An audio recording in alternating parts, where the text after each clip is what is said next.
Hi everybody, this is Jonathan Tran. Hey everyone, this is Frank. From PARAMIC Financial Services, and we're back with the PARAMIC Hour. Happy September, happy Labor Day. Yes. Happy Life Insurance Awareness Month. Yes. It's my favorite month. Why? Because it's my birthday, and it's also Frank's birthday. And but it's Life Insurance Awareness Month, and so a topic that we're very passionate about. My good friend Tim Tran from California, he also texted me. He said September is his favorite month as well because it's National Preparedness Month for natural disaster. You know, Tim, he's in the industry of helping communities with disaster preparedness, and even if a disaster strikes, they help coordinate those efforts to make sure that people are getting the help that they need, the resources they need. And so he told me, he texted me, he said, "Hey John, it's National Preparedness Month as well." So we have two national months of celebration this month.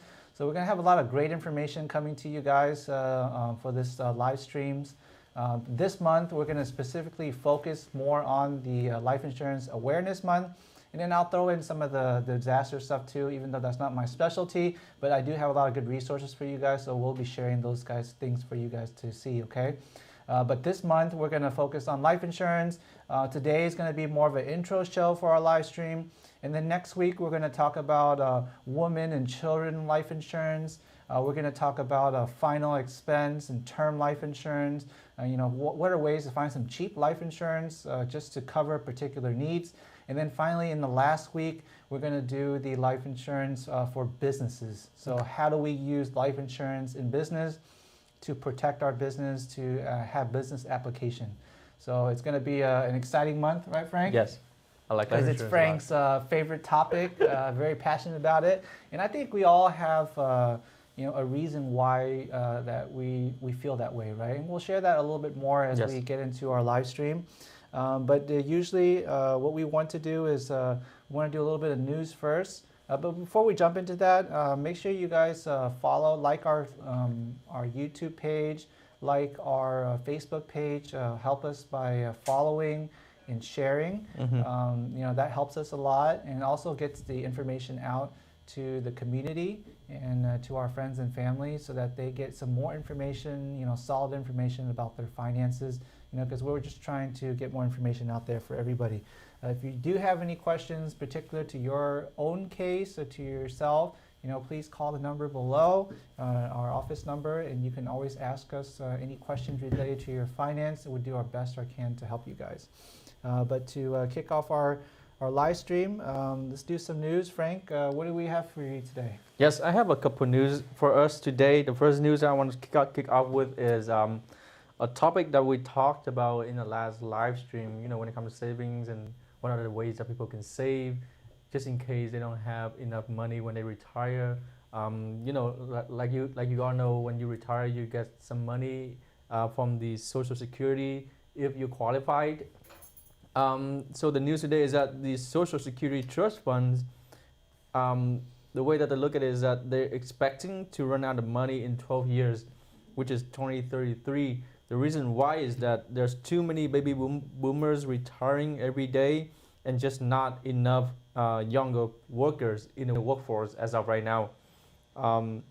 There are, in the statistic conducted by the U.S. Census Bureau, there are currently 54 million Americans receiving Social Security benefits, and this number is just going to go up to about, I think in about 10 years, it's going to go up to 80 million. So what they're saying is that there are more people retiring than there are people who are working.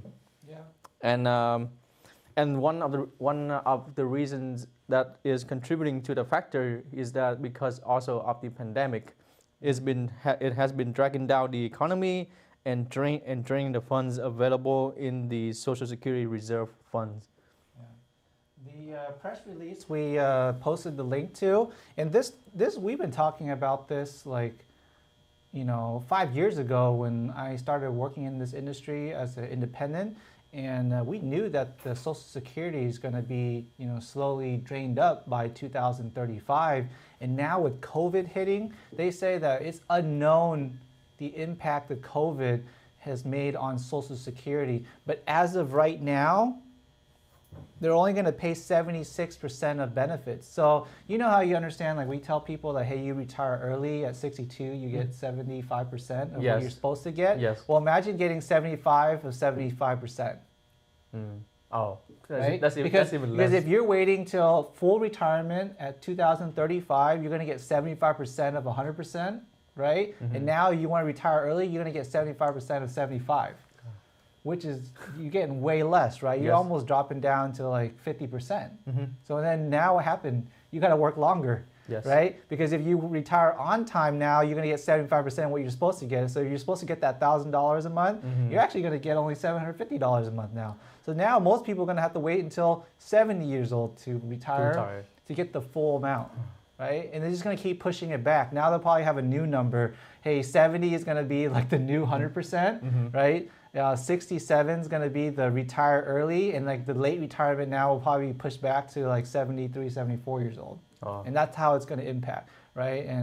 And so we have to understand that we're going to be working longer and longer to receive our full retirement because Social Security is just unsustainable. Well, it's sustainable, but it's not as sustainable as it used to be because there's just so many payouts and people are not working as much, people are retiring earlier, so there's less money going into Social Security. Remember, Social Security was originally designed for those widowers that their husband went off to war and they got killed, and so they tried to find a way to support those widows and the children because the spouse passed away in the war. But since then, it's been evolved to so many things where supporting for your retirement, supporting for disability, supporting for widowers, and there's so many, like they have so much on their shoulders, they can only do so much. Correct. Yeah. So yeah, Frank, that's a good news. That press release was just released April this year. And then somebody, Frank heard about it because he watched the news and he heard the news. Somebody mentioned it yesterday. So that's a good piece of news. So, what is that going to be telling you? Don't rely on Social Security. You got to start working on your own savings right now. And that's why we keep talking about retirement planning. We keep talking about saving for retirement, alternate ways of having income, because Social Security, is part of that three-legged stool of retirement, and now it's kind of broke. Yes. Right? It's not fully gone, but it kind of broke, and it's not what it used to be. Well, John, I also read in the news that there is a certain level that if the amount of money from Social Security, if it keeps going down that the way it is right now, if it gets to that level, the people who are currently receiving the benefits, they might see a deduction in their benefits. Yes. If it gets to that level. We're not there yet, but based on the pattern that is going now, it is likely that we might get there in the future. Yeah, Social Security is not guaranteed. So every year you receive a letter to let you know if there was an adjustment and changes in your Social Security. So it just doesn't mean that if they say you're gonna get that much, that you're gonna be guaranteed that amount. They're gonna promise they're gonna keep paying you for the rest of your life, but the amount that they pay you is just dependent on their capability to pay. I see. Okay, so that's one thing you want to keep in mind. Yeah, that's the thing with pensions, right? The thing with pensions is that the entity that is hosting the pension, it's only good as long as that entity is still around. If that entity is dried up or bankrupt or doesn't exist anymore, then there is no more pension, right? So that's why a lot of people, they see that, hey, I worked for this company for 30 years, but say that company went out of business or doesn't have money anymore, or that account that they have is just no longer solvent, people lose their pensions. I see. Right? And so that's why they came out with 401k, and they encourage people to save their own money rather than relying on their company to save, because companies can come and go. Correct. Right? And sad to say, the government, they're funded, their funding may go out, right? And if their funding goes out, there may be no money. Yes. To me, at the end of the day, it's always best to come up with your own strategy and your own plan when it comes to retirement. Don't rely on other sources. Right, because they're just there to supplement your retirement, Correct. not to be the primary source. Yes. And then for my second news, federal unemployment money, the $300 a week that you're receiving right now, for those who are not working, you might see an end to it on September 6th. That's when they cut off this unemployment money. This will be the largest cutoff unemployment benefits in U.S. history, affecting around 7.5 million American workers. And this is according to a report by the Century Foundation. As of right now, there are about 7.5 million workers receiving the benefits right now, and they're just gonna cut it off on September 6th. But for most of the states right now, they already reducing the numbers of unemployment. And for some states, this weekend will be the last time that they pay out for unemployment. So more people are expected to go back to work to keep producing to make money. And the government gives you a link to find the job postings on their website. I'm going to post the link in the comment right now. Okay, thank you, Frank. Yes, time to go back to work. And then I think that's good. But, COVID right now is, running pretty rampant. And we have to be careful when we go back to work too, right? For those of you who are not vaccinated yet, make sure you wear masks or consider vaccination. It's all a personal choice, it's up to everybody, right? Whether they want to vaccinate or not. But what you can choose to do is you can wear a mask, right? Correct. When you go out, when you interact with other people, because you don't know who's vaccinated and who's not vaccinated. Correct. Right? And you don't have like your card on your sleeve saying, hey, I'm vaxxed, like you don't know, right? So the best thing to do is you're in crowded places, around people that you don't know. Make sure that you wear a mask just to protect yourself, because you could have young children, you have seniors at home. Correct. A lot of people in other parts of the country right now are suffering very much right now because of COVID. Yes. Right? And so, our heart goes out to those out there in other countries, especially Vietnam, our home country. We see a lot of people suffering right now because of COVID. And they don't have readily access to the medical system like we do. They don't have readily access to vaccinations like we do. Don't take it for granted what you got here. Yeah, our hearts and prayers are with Vietnam right now. Okay, so for me, what I want to share with you guys is, thanks to Tim, my friend, my buddy in California, we have a National Preparedness Month as well. And what I'll do is I will start posting, some of these items here for you guys to review. But basically, especially those of you who are in Texas area, we always get hit by storms every year, right? And we really need to know what we need to prepare when something happens. And the first thing you need to know is you need to have a plan, right? You got to have a plan what you're going to do, okay? Do you have a specific place you're going to go to? Are you going to stay home? If you stay home, do you have all your resources, all your food, all your preparations at home ready in case of a particular storm that happens, right? A storm in your area, you should know what kind of storms usually hit your area, and you should plan accordingly, right? So there's ways to make it cheap. There's ways to understand, and also you want to get your children involved as well. Right, so if you go to the ready.gov, it's a government website.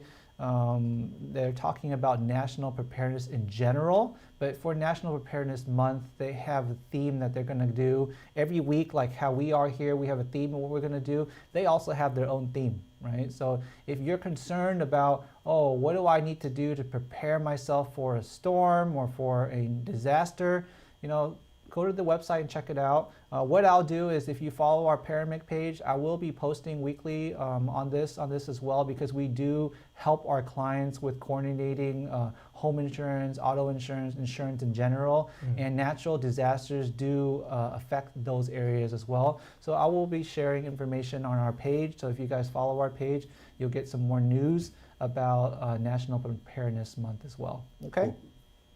Cool. The only other thing is I was been talking about the money for the children for the IRS, but I think I've said that enough. If you want to apply for those child credits early, go to the IRS website. It's on there. If you get money for your kids' food EBT program, just type in pandemic EBT in the Google, and you'll be able to find it and look it on there. But I think I hit the horse enough on that one, so I won't be talking about that much anymore. Okay, so that's pretty much it for news. Frank, you have anything else? That's it for me today. Okay, so let's get into Life Insurance Awareness Month. So every year, September, Life Insurance Awareness Month, basically the government wants us to have more awareness when it comes to life insurance. And the reason why is because, you know, when we hear about life insurance, we kind of like, you know, some people, especially in our culture, they think it's like taboo to talk about life insurance, right? Oh, are you trying to like tell me to die or something so like my family can get money from me?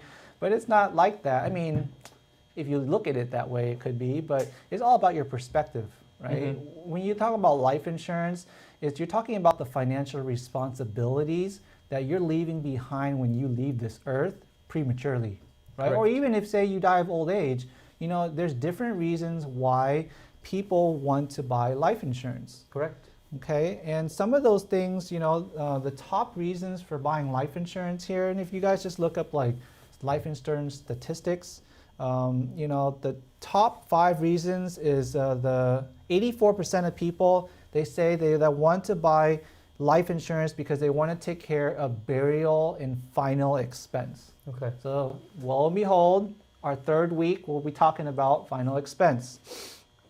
The next one is 66% of people want to buy life insurance because they want to do a wealth transfer.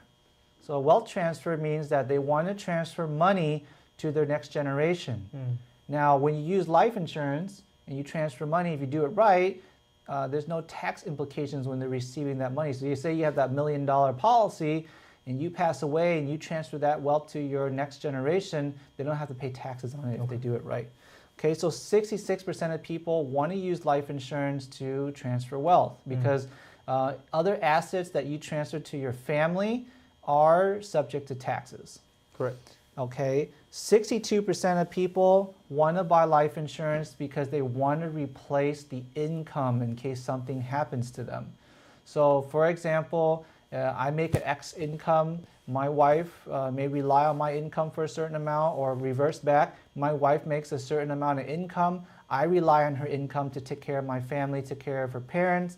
If something were to happen to one of each of us, we want to make sure that our income is replaced, right? So income replacement, 62% of people out there buy life insurance because of income replacement. Frank likes this at all. 57% of people that do buy life insurance want to buy it for supplemental retirement income. We just talked about it, right? Right? Now, isn't that interesting? In the past, most people just buy it for the reasons above. They never think about life insurance as a supplemental retirement income, right? So we can talk more about that in our later live streams and how we do that. Today, it's just kind of like getting you guys introduced to like getting it to the life insurance aspect, right? And then 50% of people buy life insurance because they want to pay off the mortgage, right? So in case like some debts that you have, when you die, you don't want to leave debt back to your family, right? Correct. You want to just go debt free, and so you want to take care of all those debts for your family. And paying off the mortgage is very important because why? If you pass away and the mortgage is still there, does your spouse have enough income to pay for that mortgage each month? Or if they don't, they're going to get evicted. Do you want the bank to take back the house? No, right? You want to hold the house in your family. You want your family to continue living in that house without any issues. So having a life insurance to pay off any debts that you have is very, very good. Correct. So those are some of the top reasons why people buy life insurance. Correct. What do you think about that, Frank? Well, why don't I give you some more statistics? Okay, what do you got for me? So in 2021, there are about 52% of Americans have life insurance, so just a little bit more than half the population have life insurance. But like John said, some people, they think it's a taboo, they don't believe in it. But to me, I've seen it work, so I'm like 100% believing in it. And then, like John just said, according to the statistic, the majority of those 52% said that they bought life insurance because, first of all, they want to protect their family, or to have something to cover for their final expense. And then the last thing that came up to their mind was that they never thought that it would be available, which is that the supplement for the income. So those are the major reasons why these people bought life insurance. Some of these statistics we're getting from is from LIMRA, website or Life Happens. There's reports. You know, sadly, the need for life insurance of people that actually have it is actually going down. Oh. Right? Looking from 2011 till now, it was at 63% of people had life insurance. Frank just said is in 2020 has been 54%, right? 52. 52, so it's going down. Wow. Right? So the amount of people actually having life insurance is going down. And I think the reason why is that because people are not educated about their life insurance policy. Correct. They're not educated about what type of policies are out there right now. And they just have somebody coming to them and try to sell them a policy, and they just think that, oh, I need life insurance. And then they end up just buying a life insurance policy, not really understanding what they're really buying. Correct. And sometimes maybe like they like the idea of life insurance, they like the idea of what they're doing, but then maybe not really in their budget, right? Or maybe they don't plan like COVID happened and then everybody drops their policies because they don't have money to pay for it, right? So we have to make sure that whatever life insurance policy you decide to buy, it matches the need of what you're trying to buy. Right? And then Frank and I will go in a little bit later about, okay, so how do I know how much I need to buy? Correct. Right? So yeah, that's a really good statistic, Frank, about the number of people that have life insurance actually is going down right now. Oh.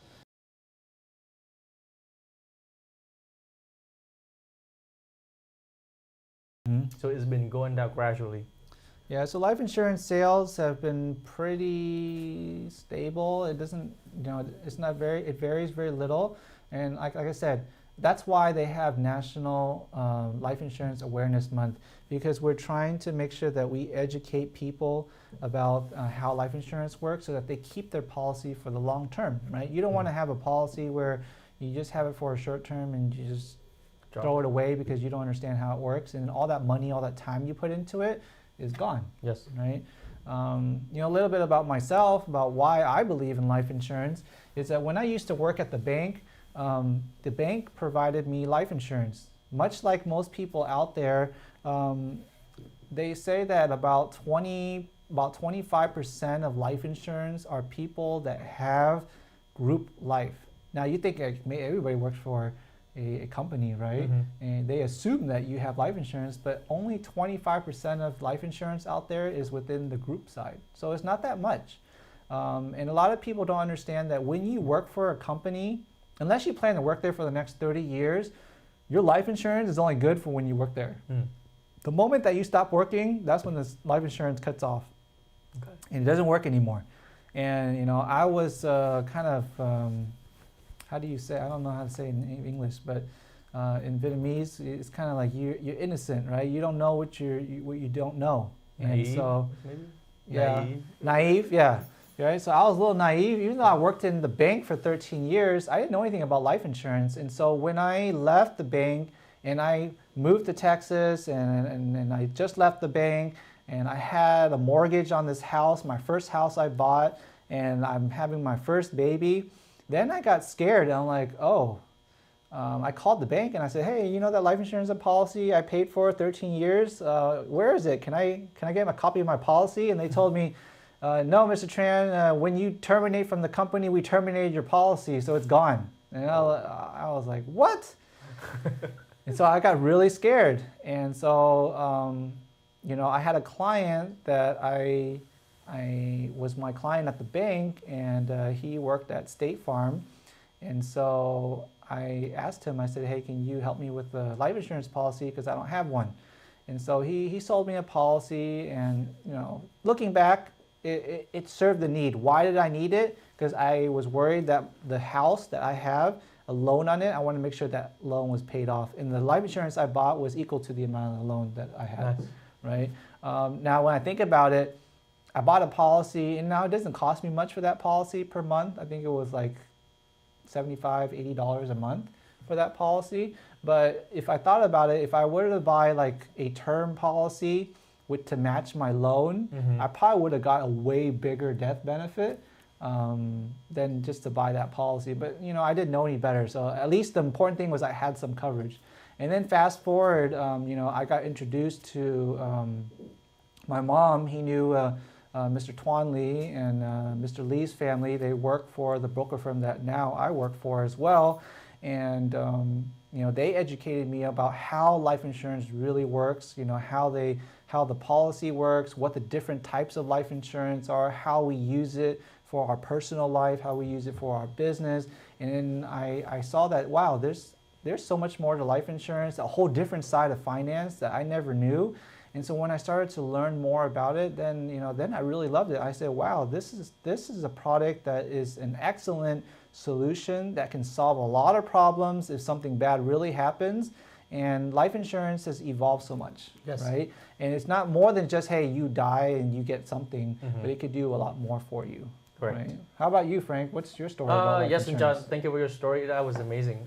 From my side of the story, just like John, I was naive back in the day. I didn't have anyone to teach me or to introduce me to about life insurance, and I was just like any other person out there that, hey, I don't need life insurance. I'm healthy. I'm young. I don't need it. But it dawned on me one day was that when me and my mom was in New York, we moved here 2 years ago. I was in upstate New York, and we were living with my dad, who was an ex military veteran, a U.S. veteran. And what happened is that we bought a house, and then in 2015, my dad passed away, and we still had a mortgage of about $50K on the mortgage. At the time, we didn't know about life insurance, let alone I didn't even know that my dad had life insurance. So while we were mourning his death, his attorney called me or called my mom and said, "Hey, did you know that your dad, your husband, had a life insurance policy?" I'm like, "What is that?" And then he told us that it's something something that a company pays when that person dies. And then I was like, "How much is it?" And then he told me the amount. And what was amazing to me is that the amount that was paid out to us was just enough to help my mom pay off the house. Because at the time she didn't have a job yet, and because everything was relying on my dad. And then when he passed away, which is all of a sudden, we didn't have anything to grab on. So we were kind of lost. But when the attorney gave me that information and he gave me the number to call, I made a claim, they pay out. My mom used that money to pay off the home, and then she sold the house, and then she used that money that she sold. She moved to Texas, and she put it as a down payment for the new home. So that's how I got introduced to the life insurance, and that's why I believe in it, because I've seen it works. And for me, it was pure protection to help pay off for the mortgage. And then when my dad passed away, he didn't leave a burden. He left a legacy for us. So I'm really grateful. Awesome, Frank. See, so life insurance, as you guys understand, you guys kind of understand what life insurance is, right? And we kind of also now understand, why do we buy life insurance? Everybody has their own reason why they need to buy life insurance. Whether you're buying it because you're concerned about a mortgage, you're buying it because you have children that you're worried about, you're buying it because whatever the reason may be, you want to cover funeral costs. There's so many reasons why we need to buy life insurance, and there's also a lot of different types of life insurance. Correct. Too, right, Frank? And maybe, Frank, if you can help us, go through the different types of life insurance. Well, to me, based on my knowledge, I know there's two types of life insurance. One is term and one is permanent. Yes. Okay, so for the term life insurance, it simply covers you for a specified amount of time. I'm talking about 10, 20, 30 years. And what happens is that during this period of time, if something would have happened to you, they pay you. But at the end of the policy, if you're still healthy and you still live well, you do have two options. One is that you can just drop the policy, or two is that you can renew it, but the rates, the premium is going to go up because of your attained age at the time, because now you're older. Now you're facing more risks of getting sick. Okay. One thing that a lot of people don't get is that for term insurance, the simplest way to explain it is just think of it as like auto and home insurance. They pay you buy it to get protection for X amount of time. If something happens to you, they pay it, but if nothing happens, you do have the option to renew it. Yes. And that's just about the term life is really simple. Okay. So let me recap here. So term, it sounds like just think of it as temporary, temporary, because it follows a certain number of years, a term, and then it expires, right? Yes. Now, you do have the option of renewing it at the end of the term, but what happens is that the price jumps up a lot. Yes. Right? So they only guarantee you the price of the term during those X number of years, 10-year term, 15-year term, 20-year term, 30-year term. The higher the term, the more cost it's going to cost you, right? Correct. I have some statistics here for based on like a 20-year term. If you are a 25-year-old male, a $250,000 policy could be about $16 a month based on non-smoking preferred health. A $1 million policy will only cost $44 a month.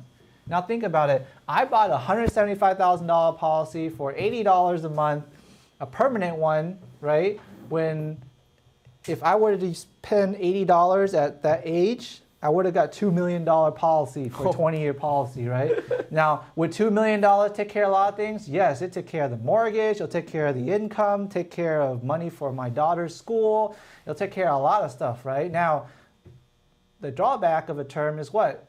It expires. If you don't die within the time frame that you buy, nothing happens, Correct. right? But statistically, the cost for the term is about 5 to 15 times cheaper than a permanent policy. So you have to understand, what do I need to buy my term insurance for? Just think of it, things in life that are temporary. What's temporary, Frank? Mortgage. Mortgage First is thing comes to temporary, my right? mind. There's a term. What else is temporary? Oh, let's see. That maybe there's a personal loan that I apply for at a bank. Right? A loan, so student loans, auto loans, those are all temporary, right? Hopefully we pay it off at Or some maybe point. student debt. Student debt too. Medical bills. Medical bills, right? Another good thing is education, right? Your child is going to graduate from school one day, hopefully, and if they graduate, you don't need that money to cover for their education anymore because they already graduated.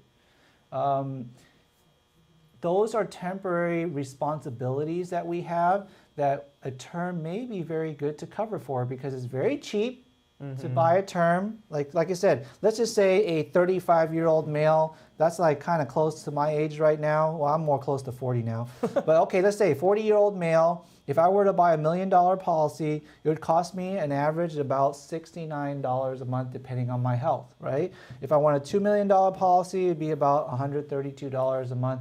And that's an average, right? We don't know, it depends on your health and your age, but you know, that's the average. Now, woman is going to be cheaper. Okay, women statistically live longer than men do, and so their insurance is much cheaper. Now, when you buy term, some people may think term only pays during death, and that's it, but there are terms out there now that have living benefits too. Okay, so if you pass away, if you live too long, if you pass away too soon, you die too soon, you have death benefit. If you become sick or disabled or terminally ill, you may have some living benefits that you can access from the policy ahead of time. For example, like say if you become terminally ill within 13 months, they let you draw off of the policy that you bought. So if say you bought $1 million policy and the doctor says you got 12 months to live, then you could take up to 90% or whatever the amount the insurance company allows you to take care of your end of life needs. Whether you want to live more comfortably, you want to do something before you pass away, you got that money, right? If you get critically ill, means that you have an illness that could impact you critically, you can take money out of the policy as well. If you get a sickness where it's chronically ill, meaning that you're disabled or you have some form of sickness that you're not going to recover from, you could recover from, but most likely you will not recover from, then you could take money out of the policy as well, right? And those benefits, they may allow you to take out like 50% of what you buy, up to $250,000. Every company has a different ruling on it, but just know you got life insurance as term, temporarily, pays if you pass away, but at the same time, there may be some companies out there that have living benefits, so make sure you inquire about that. One more thing about term insurance that you need to know is that term insurance can be converted to a permanent policy. So depending on the company that you purchase, they may give you a 5-year period, a 10-year period, a 20-year period.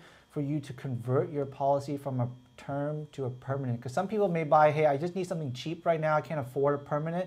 But later on in life, when their income is better, they may have more income to buy a permanent policy. And so converting that policy over, why would you want to convert? Because you get to reserve your health rating, right? Some people may be prone to strokes, prone to diabetes, but they're not sick right now, but later in life they may become sick. You can convert that policy without having to do a medical. Wow, that's pretty powerful. Yeah. Now you mentioned, Frank, permanent policies.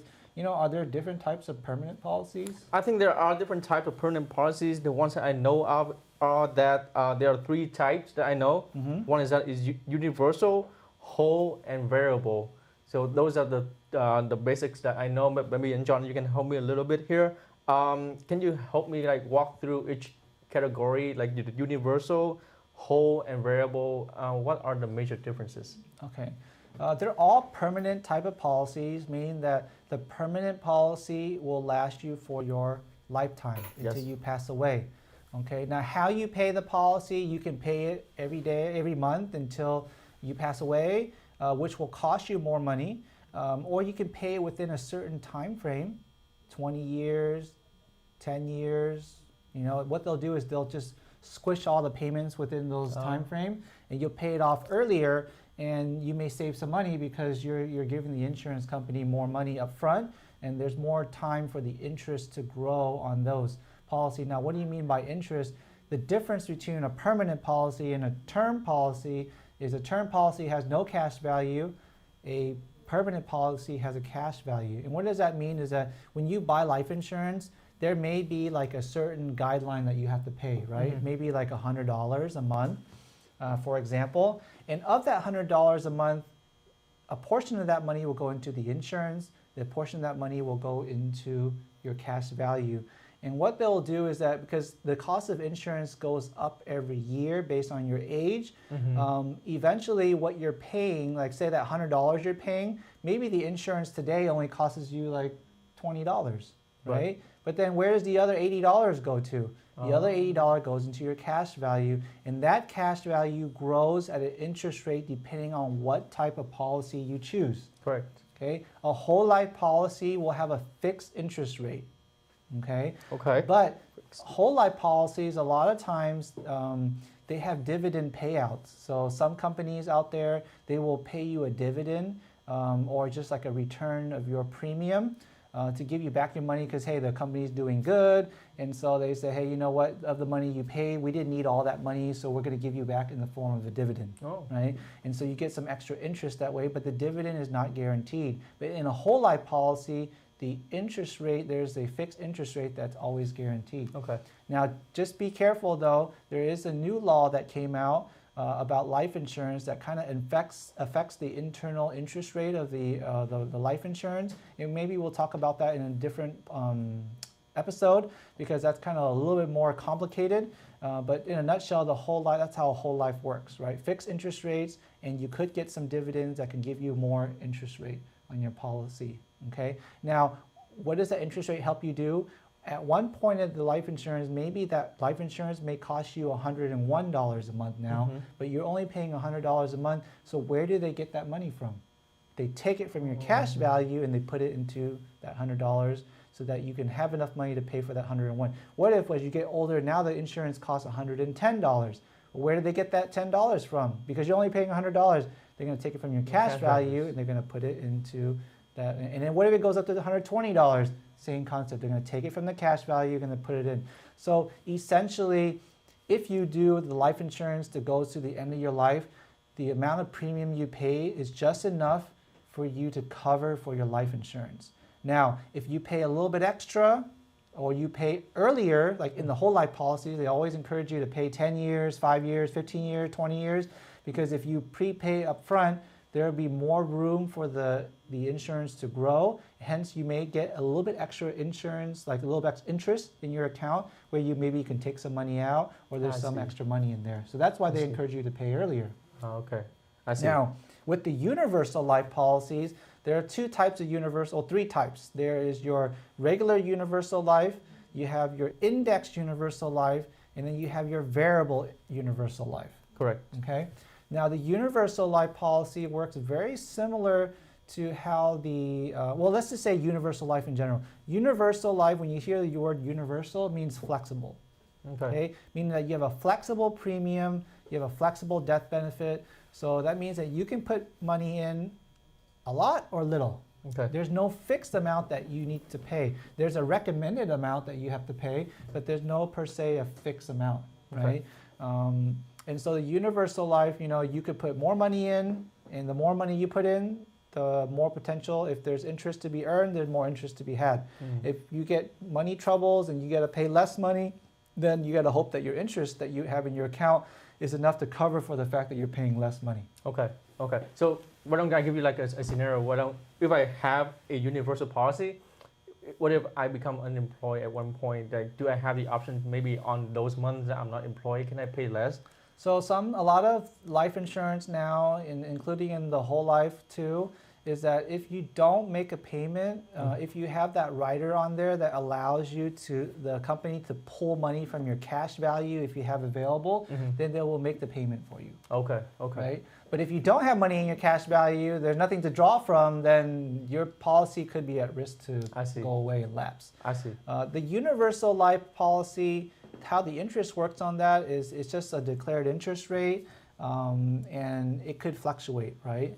And it's kind of like a glorified savings account interest rate.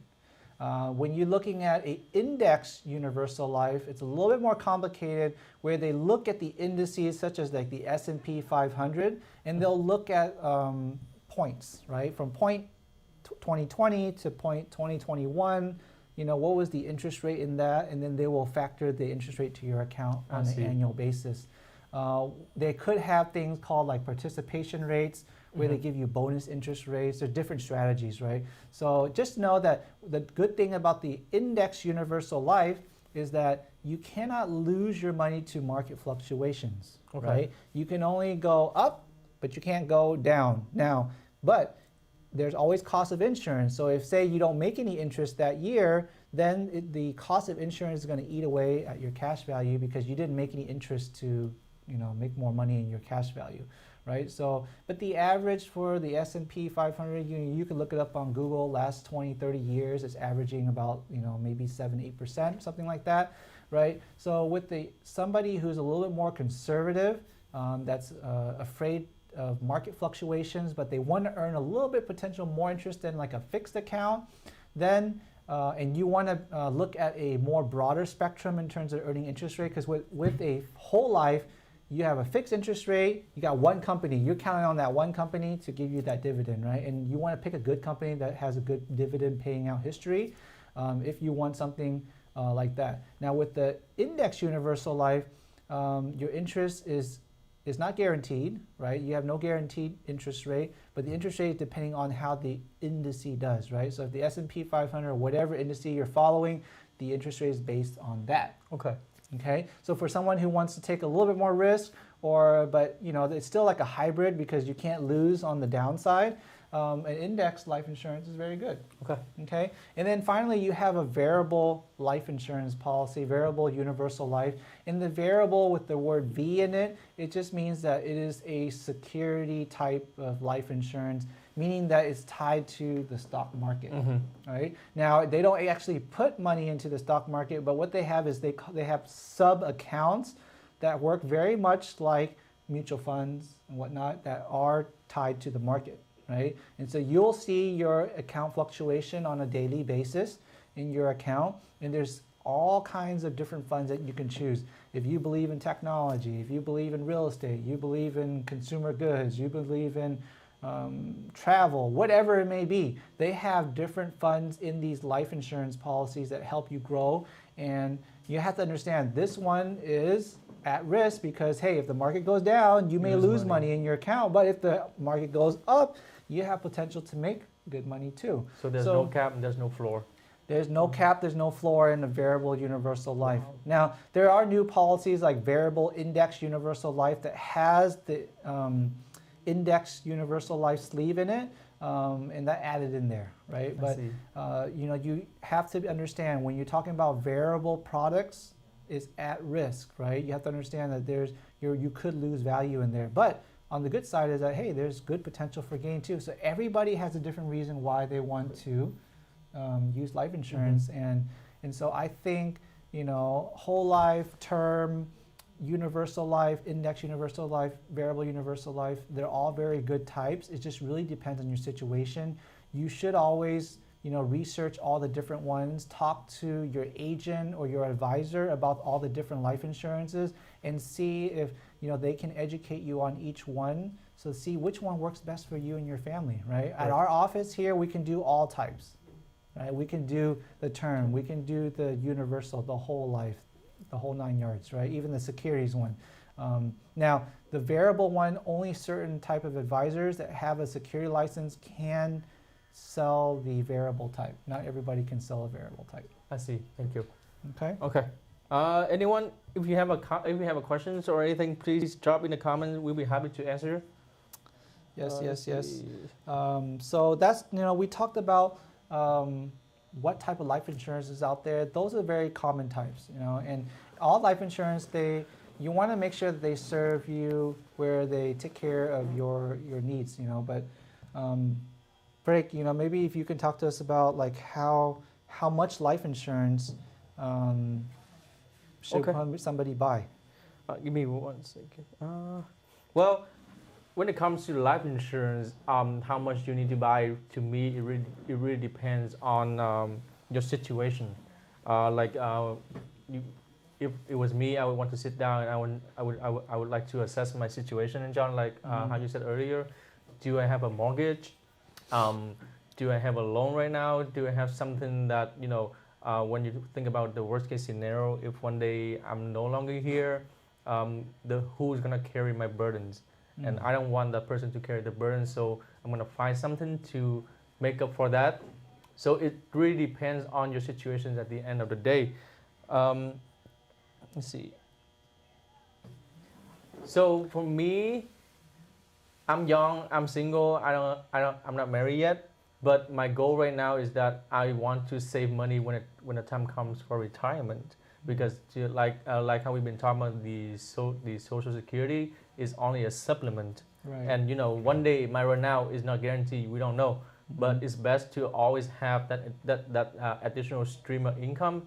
So for me, life insurance, I'm buying it, I'm having one policy right now, is to help me supplement for my Social Security when it comes to when it's time to retire. Okay, so see, everybody, it sounds like everybody needs life insurance, right? Everybody needs one. Yeah. So whether you're young, you're old, you need life insurance, right? My daughter has life insurance. She's only 5 years old. She had her policy when she was 1 year old, right? And we'll talk about children life insurance in the future. But basically, everybody needs life insurance. When should somebody buy life insurance, Frank? Let's see. When should somebody? Give me 1 second. Please. When do you think people, well, just, without looking at your notes, when do you think people should buy life insurance? I think the moment that you were born, you should need to get life insurance. Right. So to put it more practical, you should buy life insurance as soon as possible. Why? Because life insurance rates are based on your age and your health. Correct. And so even if you want to buy life insurance, but if you're too old, you can't buy it. Like I have a client ask me, she's 91 years old. She said, John, can I buy life insurance? It's like, I'm sorry, it's too late to buy life insurance. Now there's other solutions, not life insurance, to pass on money to your next generation. But if you're that old, it's too late, right? If you got sick, right, and you're not going to be able to buy life insurance, right? If you're very, very sick. Now you never know, so that's why you want to work with your agent, your advisor, to see, if you can apply, right? The sooner you apply, the better. When you still have health, you should apply right away. Because it's Life Insurance Awareness Month, create some awareness. Go out there and maybe check to see, do I qualify for life insurance? They say 40% of people now are looking to buy life insurance online. And that's why we're doing this live stream online, is because a lot of people are looking for information. They're looking for ways to buy life insurance. We want to try to just educate people more about it, and hopefully you guys, let us know what your needs are and we can help you, right? I asked Frank how much life insurance do people need.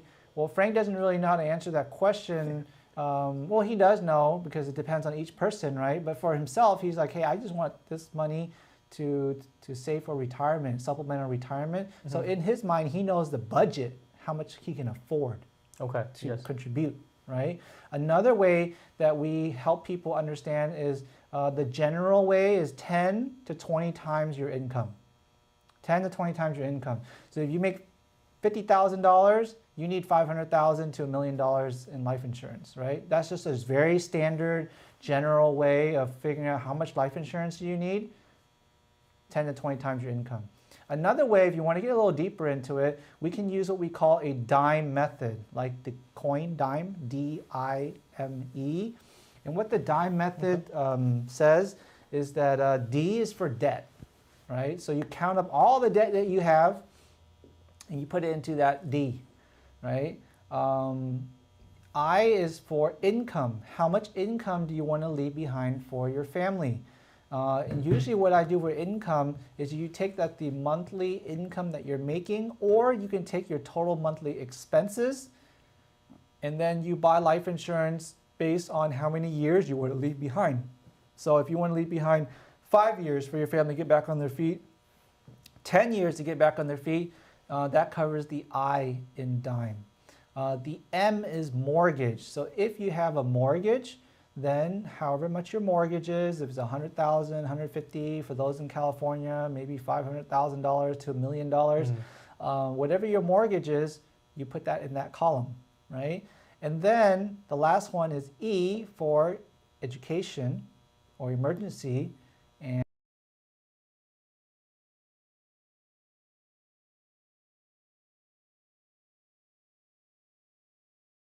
deduct whatever cash that you have on hand, and then that will tell you how much life insurance you need, right? So for me, just say for example, back when I had my house, my debts, I had about $50,000 in debt. I had a $175,000 mortgage, so that's $225,000.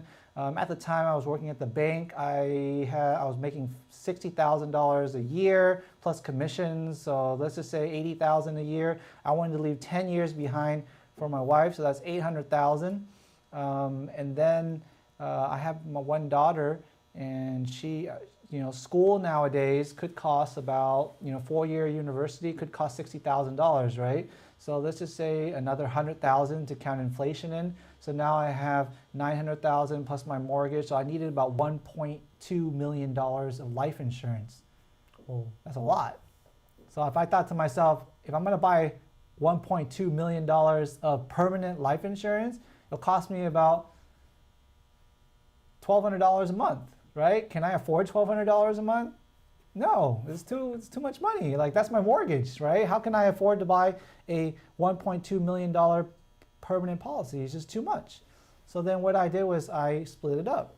I say, okay, I'm going to buy half in permanent. I'm going to buy half in term. Okay. And then that cut the cost in half. And that was reasonable for me, right? And everybody's situation is different, right? And you could maybe buy $250,000 in permanent, and then you can buy $1 million in term, right? And you will have $1.2 million. So that's how you figure out how much you need to buy. Another way you can do it is use the life method, just like life insurance, life. Oh, okay. L-I-F-E. L is for liabilities. Liabilities means all your debts, right? I is for income again. F is for funeral expense or final expense. A funeral usually costs about $20,000 to $30,000, maybe less if you're going to cremate. And then E is also for education again, right? So then it's very similar. You can use the dime method or the life method, whichever one. I like the life method more because it kind of consolidates things and it adds in that final expense portion. But that's how you can find a way. Now, if you can't remember what I'm telling you, just type in life insurance estimator, and there's a bunch of calculators online that you could use to calculate how much life insurance you need, right? So that's how you can figure out, okay, how much life insurance you really need. Other questions is like, okay, why should I buy term versus permanent? I kind of just explained that, right? Permanent or something that you want to go for the long term. Maybe you want to pass on to your next generation. Term is for something that's short term. Correct. right? So we've been talking about buying life insurance for our to leave a legacy behind, and John. But there's been something that a lot of clients have been asking of me about because they've been hearing about this a lot on the radio, which is the long-term care. Yes. So I just want to go into a little bit more details about what long-term care is and how it works. So can you help us explain first of all the definition of long-term care? Right. So long-term care basically is when you cannot perform 2 out of 6 daily living activities, such as like moving around, going to the restroom, feeding yourself, clothing yourself, toileting, mental incapacity. If you cannot do 2 out of the 6 daily living activities, you are deemed that you need a plan of care. Okay. Right? You need somebody to take care of you, whether you go to a nursing home, you go to a facility, or you have somebody come to your house to take care of you. Your doctor will sign off saying that you need a plan of care. Long-term care costs is a growing concern in our community, in our country right now, because the costs when you get older to have somebody take care of you, it keeps going up and up and up, right?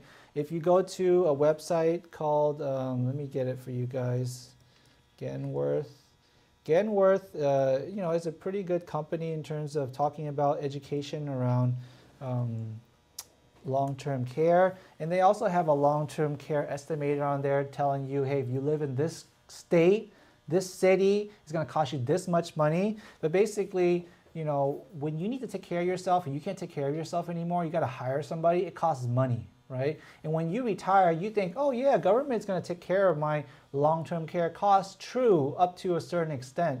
Medicare only takes care of 100 days for you. After that, it's your own cost.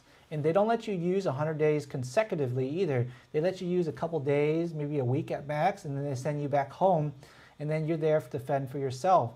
And when you need to pay for those costs, long-term care costs can cost anywhere from $3,000 to $6,000 a month or more, right? And some people may think, oh yeah, I got my retirement account. Well, hey, that's nice that you have your retirement account, but if you have to pay, just say on the minimum, $3,000 a month, $36,000 a year, how fast do you think your retirement's going to run out? And that's just for the long-term care. That's not counting your taxes, your insurance, your food, other expenses. That's just long-term care costs alone is $36,000 a year. And if you have the average retirement account now is $60,000, do you think it's going to last you long? 2 years and then you're broke. Yep. Right? Or even if you have $1 million in your bank account and you have costs that are rising, 50,000, or if you have $1 million in your account, I don't think you want to live like a very bare minimum life, right? You're going to want some nice private room. It's going to cost you more money, right? It maybe cost you up on the $6,000, so that's $50,000 a year plus your living expenses. That money can deplete very quickly. In a 10, 15-year period, you can basically run out of money if you get sick, right? And you never know when you're going to get sick. And so that's why long-term care planning is very important, because you can leverage your money. $1 you put in now, maybe you get out $3, maybe you get out $5. The longer you wait, the more benefit you have. There's a lot of new long-term care programs now that are permanent that give you a rising benefit that goes up every year that you don't go on term. Because there's old school long-term care that's very much like term. They guarantee you a certain rate for a certain time, and after that term is over, the price starts to go up every year. Okay, but because the risk goes up every year. I see. But what happens if I become too sick and I used up all my benefits for long-term care, and then I pass away? Will my family members still receiving something from a life insurance portion? Yes. So what Frank is mentioning is that life insurance now has a very cool feature where you add on the life insurance, long-term care benefit. And how that works is they give you a percentage of the benefit. So say, for example, you have like a $500,000 policy and they give you a 2% long-term care rider. That means that you can take up to $10,000 a month out of your life insurance policy, and it's going to deduct it from your benefit until you run out of money or you get better. If you get better, say after a year you use $120,000, then they'll deduct that $120 from your $500,000, and when you pass away, you'll give your family $380, Okay. Right? Now, what if you're permanently sick and you take all $500,000 from your long-term care in your policy? Then most companies will still pay some residual benefit to your family, maybe 10% or depending on the company, right? But not every company has long-term care in their policy, okay? It depends. You have to ask your agent, does my policy have long-term care? And don't confuse long-term care with living benefits. They're both very good. They work kind of similar. The difference is that with long-term care, you know exactly what you're going to get. And it's easier to do planning when you have an exact number. Hey, I'm going to get $5,000 a month. Hey, I'm going to get $10,000 a month. Okay? That's why you pay for that extra cost when you have the long-term care, because when you go on long-term care and you got that letter from the doctor, they're going to guarantee that payment to you, right? And you're going to get that money every month. Now, if you have living benefits, it works very similarly. You still have to certify, but depending on what the sickness is or what the condition is, the insurance company will pay accordingly. There's no guarantee that they're going to pay you a certain amount. They're just going to pay you whatever they feel they need to pay you when you get that condition happen, right? So sometimes you think about like, like I need to know what I'm getting because it's easier for me to plan than having a long-term care attached onto your life insurance, or even just buying a long-term care policy itself is more advantageous because you know what you're going to get. Correct. Right? Rather than I don't really know what I'm getting. I know I have the benefit, but it's really up to the insurance company what they're going to give me based on what my condition is. And sometimes for planning, that doesn't really give you that full peace of mind. But if you're on a budget and you don't have much funds, and yeah, living benefits is great. But if you do have a little bit more budget and more funds, then having like that fixed benefit is very good. Okay, I see. Thank you, John. Well, like you said, for me, the sooner you get it, the better. Because I have family members that when I ask them about life insurance with a long-term care, they tell me that, hey, I have Medicare. They're going to take care of me. I'm good. I don't need long-term care. But like John said, the Medicare does cover you, but only up to, I think he said the first 100 days. Correct. And then you're on your own pretty much. So that's when maybe you need life insurance or just the long-term care itself to help you cover for the remaining costs. So for me, long-term care is really powerful for all my family members or even the customers that I've been talking to. I always ask them, hey, I know you never thought about this, but I think it's a good idea to have the long-term care. And then they ask me what it is, and then I explain to them, and they're like, oh, hey, maybe I need it. Because, what if my mom gets sick and she has no one to take care of her, and maybe I have to hire a nurse, or maybe I have to quit the job I'm working right now. I have to stay home and take care of her. Who's going to compensate me?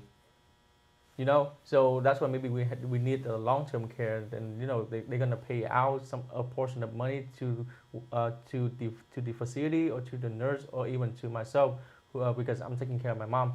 So for me, long-term care is a really, really powerful tool. Awesome, Frank. Yeah, so now you have an extra nugget, right? Because you thought about talking about life insurance, who knew that long-term care ties into the life insurance as well? So that's just kind of like an intro today. Like we really just want to get you guys feet wet on like what is life insurance. Now you know the top reasons why we're buying life insurance. One is to take care of funeral expenses, right? 2 is to transfer wealth. 3 is to replace income for your family. 4 is as supplemental retirement income. And 5 is to pay off your mortgage. Yes. Those are the primary reasons why we're buying life insurance. You know what life insurance can do for you now. Frank, can you recap real quick what type of life insurances are out there? So there's 2 major types, the type and the term and the permanent. Yes. And within the permanent, what kind of policies do we have? You have the index, the universal, and then, you have the universal, the whole life, and the variable. Good. Yeah, so there's different type of policies for different needs. Life insurance is not that scary, everybody. It's super easy. A lot of times companies right now, they want to sell you the life insurance. They are willing to work with you. We have a lot of cases where people just submit the case in, they take an interview, and boom, they're approved, right? Some people where they submit application, they take an online interview, and then they need to take a little bit blood work, right? And then they get approved. Some people do get declined because of their health reasons. Some people get an approval that is not what they thought they would get. We can work with the insurance companies to try to fight for a better rating for you, right? We have a couple cases that we're working on today that some people came back with a lower rating and they believe that, hey, you know what, I think my rating it can be better, right? And I think my health is better. So we submitted a substantial case to let people know why do we think that they deserve a better rating. And after review, some customers do get a better rating, right? So, but you got to start now, right? Don't delay anymore. If you have life insurance, review it, right? Just like your home and auto, review it, because sometimes you have an old policy that may be out of date, or maybe the cost of insurance, you don't get as much value out of it for what you're paying.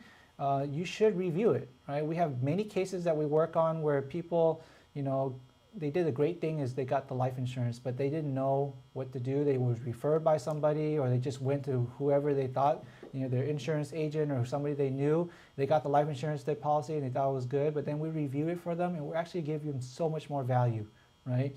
And so, please review your life insurance policy if you already have one, but don't just go changing life insurance policies just because your agent says it's good. Make sure that they review and let you know exactly why it's good to change, what benefits you're receiving, so that you have a value of why you're switching your life insurance, right? Review it. If you don't have it, you got to have something. And if you don't have much budget, it's okay. Buy a term, right? Don't think that, I have to have a mortgage, I have to have a family, I have to be married to buy life insurance. What about your parents? What about your siblings? What about a cause that you believe in, right? Like, there's a nonprofit, or maybe, you, like my mother, she loves to take care of cats, right? What if she has like this humane society that she wants to leave money behind? Whatever reason it is, you don't have to just have a family or responsibilities like traditionally to buy life insurance. You can just buy it now just to have it, so that in the future later, that when you do need it, you don't have to worry about it anymore. Correct. Right? Just like you, right? Yes. Hey, I don't need it because I don't have a lot of responsibilities now, but hey, I think I want to save for my retirement. But one day, that policy, Frank, will be a policy that, could take care of your future family. And one more thing, just because you don't have a lot of responsibilities right now doesn't mean you're not going to have it. Like, it doesn't mean that you're not going to have responsibilities in the future. Right. What if in the next 5-10 years you get married, you have kids, now you have a burden, you have a responsibility, and because you already bought something in the past, now you just keep going, and you know for sure that your family is going to be well taken care of the moment that you're no longer here. Yes. So I hope you guys got a lot of good information. Life Insurance Awareness Month. Please help us share. Please share with your friends and family. If you have a policy, let us review it, help you review it, or, we do whatever we can to help, right? But Life Insurance Awareness Month in September, okay? My birthday month, Frank's birthday month as well. Frank's birthday is after mine. Yes. So, tune in, follow us. Make sure you help us by supporting us by following and liking our page, okay? So thank you so much for joining us. We'll see you guys next week on Tuesday for the Vietnamese version. And then on Thursday, we will go into life insurance for women, planning for women and children. Thank you, guys. Okay, have a good weekend. Happy Labor Day. Stay safe. Have a good time. Enjoy your time off with your family.